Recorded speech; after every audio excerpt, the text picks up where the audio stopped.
That's the vehicle making a fair lot of clunking noise coming up.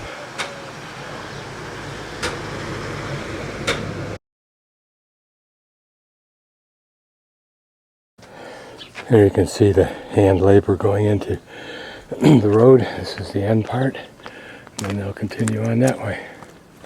And it also includes the infrastructure of the sewer and that chase for probably various electrical, maybe even water. So this area is definitely being upgraded by the EU. Here you can see dirt having been spread on and brushed in, and they'll let it live for a while like this, and then they come in and put some more in, hopefully. Interesting. The museum is closed today also because it's a holiday. I would have hoped that when it was a holiday they'd leave it open because more people have more time off to visit. But gives you an idea also of how these stone pathways are stepped when they're new. And maybe everything kind of sinks down to a common level after a while. Steep nonetheless. I guess this is water, and at some point in time it will be poked through the wall, perhaps where these marks are made, and provide these people with a better supply of better quality water, as will the electricity. And you can see string hanging out, which is how they'll pull wire through.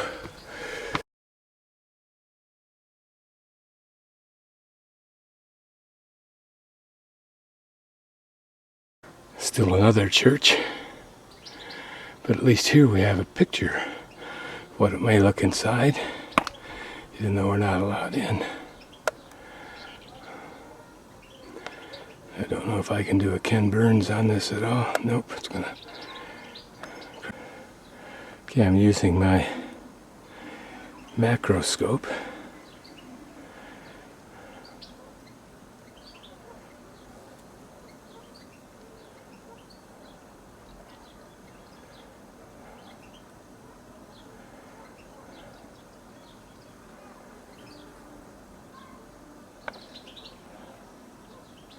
Presumably there are frescoes on those walls, but I don't think we can make any out.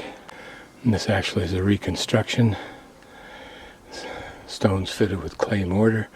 Roof of wood is low, covered with red tiles. And on a contraforte,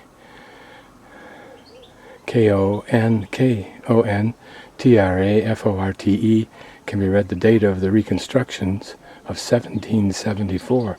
The murals were painted in 1607, fully preserved only on the western walls. Floor tiled with limestone plates. And this is the layout of it.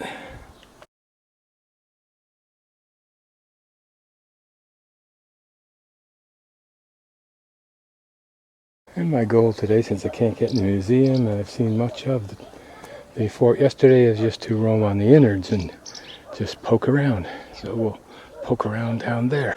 Again, a lovely wood extension on this house.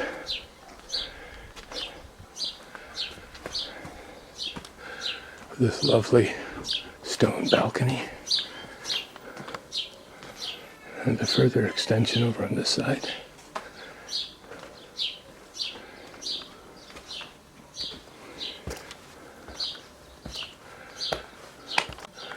Here, a rather large structure, appears to be a home. Notice how the wood is used at about 2.5 to 3 foot intervals in height to apparently provide stability. And this old doorway represents a typical telltale of the passage of time, with its base being far beneath the pavement now as the pavement over time, for whatever reason, gets built up. There you can see cross beams for floor, apparently, although I don't know what these more narrow ones are here, unless they're interior walls.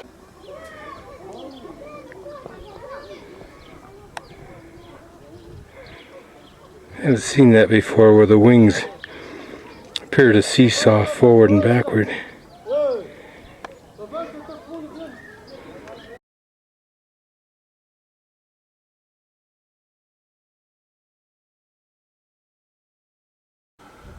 So this is the Red Mosque, probably because of all that red tile that's used.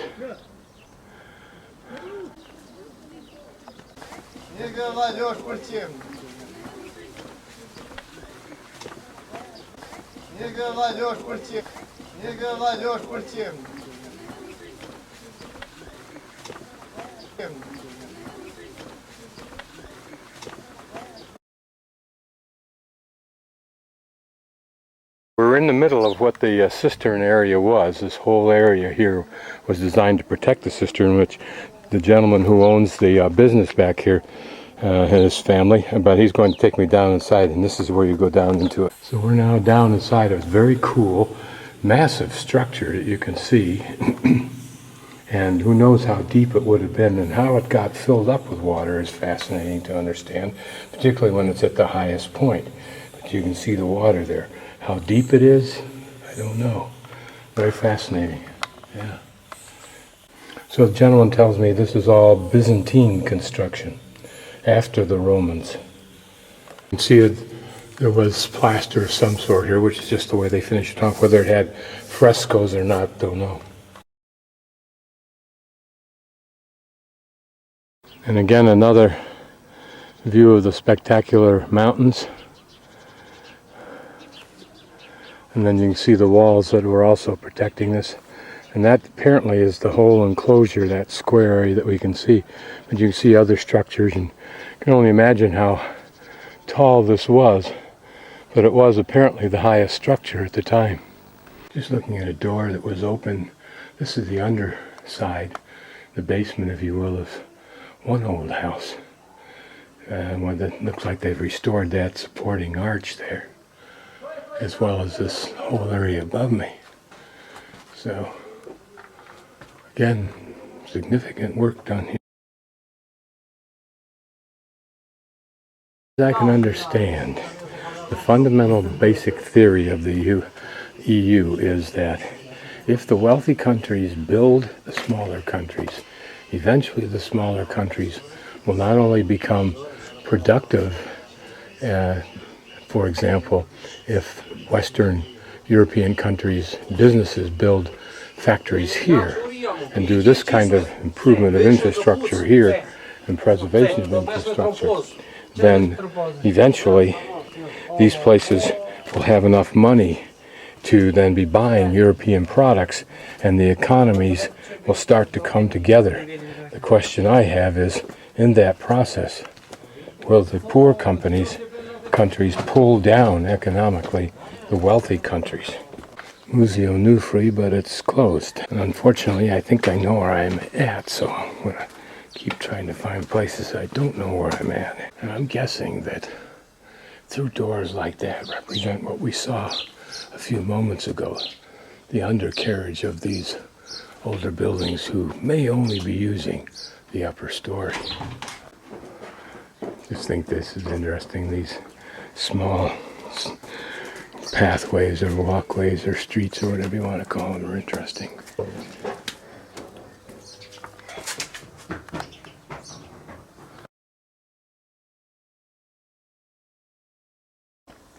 You have to assume that all of this area has been dug up and the chases put in for the water and the power and the other infrastructure that you see there, and then all of this rebuilt to give to me what looks like an old appearance, and soon it will weather to that point.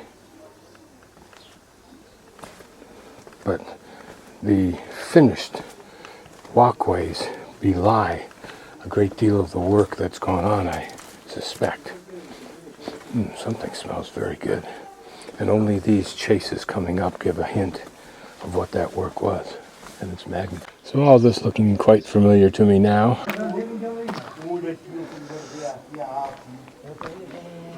Slowly it's being finished off. These are home crafts more. Here what looks like a very large home with their own entryway into what is a fairly good-sized courtyard. Imagine what a lifestyle inside that home with those spectacular views. Someday I should think and should hope that some of these houses with great views will be converted into B&Bs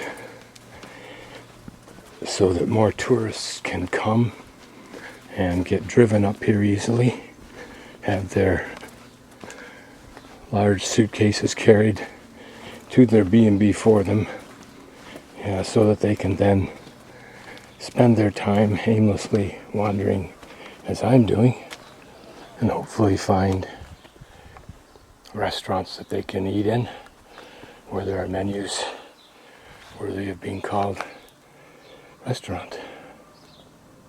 It's interesting, I'm right back where I started this morning. There's that church that I took the close-up video of that picture of. See.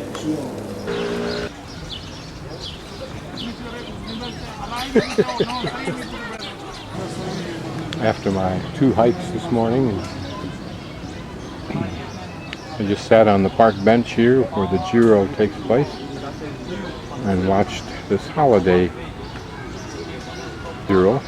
Not as impressive, not a Giro, but it's just fun to sit and watch people live the lives of the community. And this on my side of the river,